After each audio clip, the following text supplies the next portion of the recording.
I don't really have anything else to add to that. Well, I defer this question to Professor Inam al-Haq that he explained already, but he could do it a much better job than I can. Please, Professor.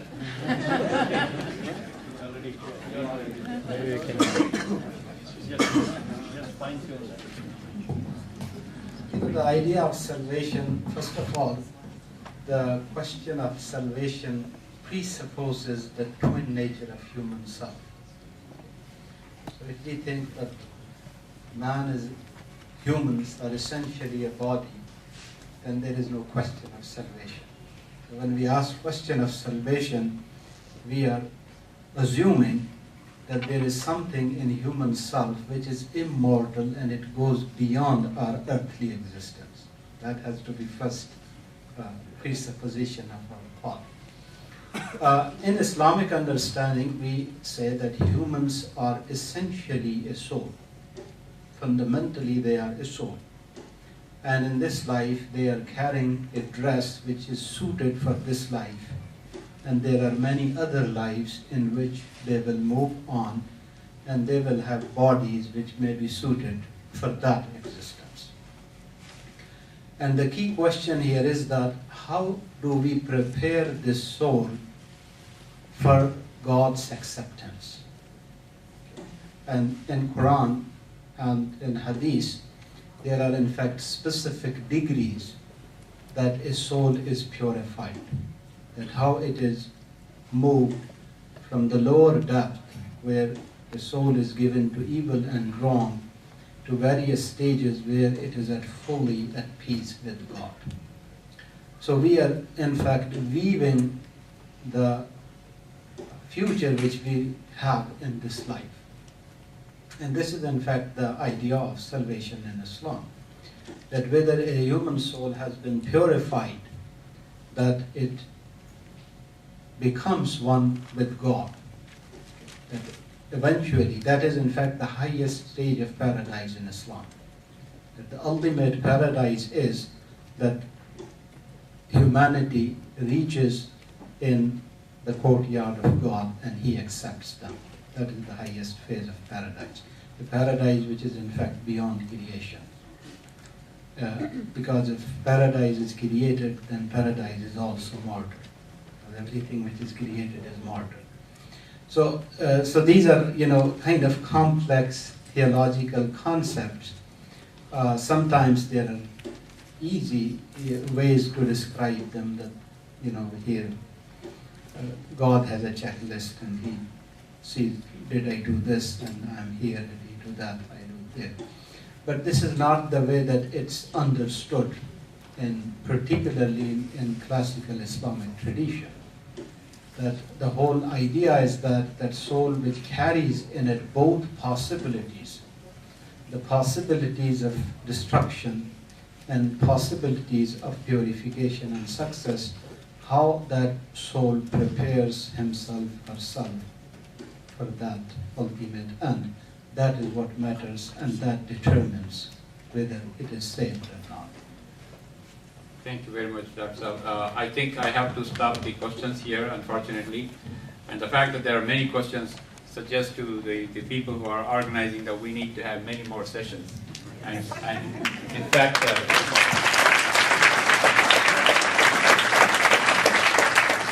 and again, the reason for questions is that we want to understand each other.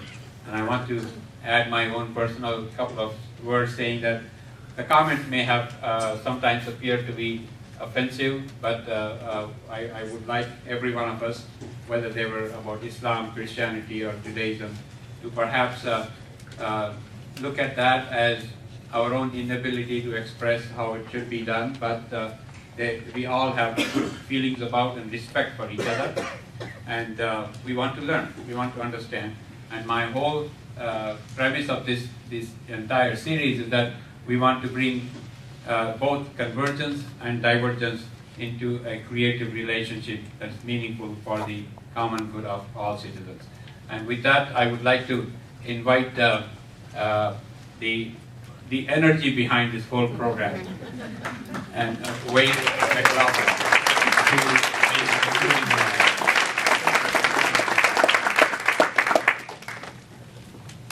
some people have laid some kind words on me, and I deeply appreciate it, but you should know that there are a lot of people that contribute to this.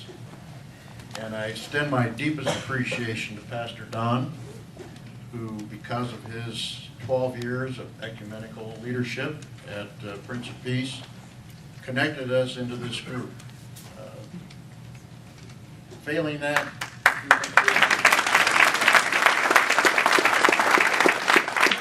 that, this would have simply been a passing conversation in the hall.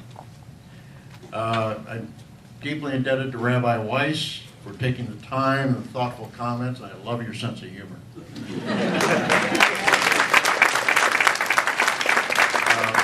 Dr. Sami is really the first Muslim that I ever sat down and had a serious conversation with.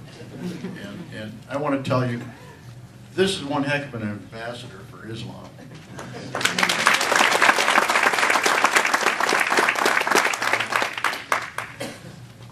Thanks also to Pastor Karen O'Malia, who subbed in for Pastor Don at the last event, and for Professor Emmanuel Hawk.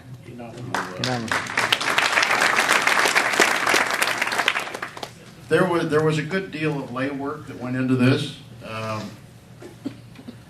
Hold your applause, please, until we get through the names, if you would, because I'm getting hungry.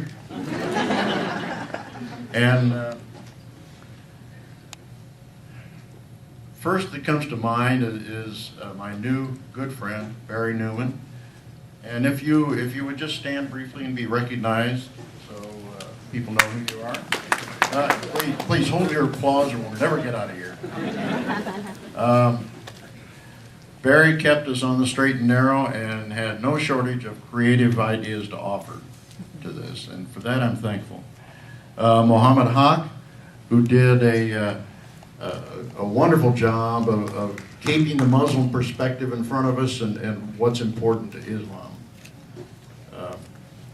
Glenda Klein, who took the devil out of the details and was a wonderful help in putting this together. Publicity was handled by Carol Edinger. Didn't see her tonight. From Prince of Peace, Carol Meyer. From Beth Tikva, Steve Young, and help from Pam Sage in keeping the website up to date. They were responsible for publicity and publications that were associated with this. Not the least of which is the food. We owe our thanks to at Beth Tikva to Lisa Vanderblake, Sherry Kaiser, Maurice Washer, Laura Levisky, Gloria Newman, Crystal Newman, Sue Dean,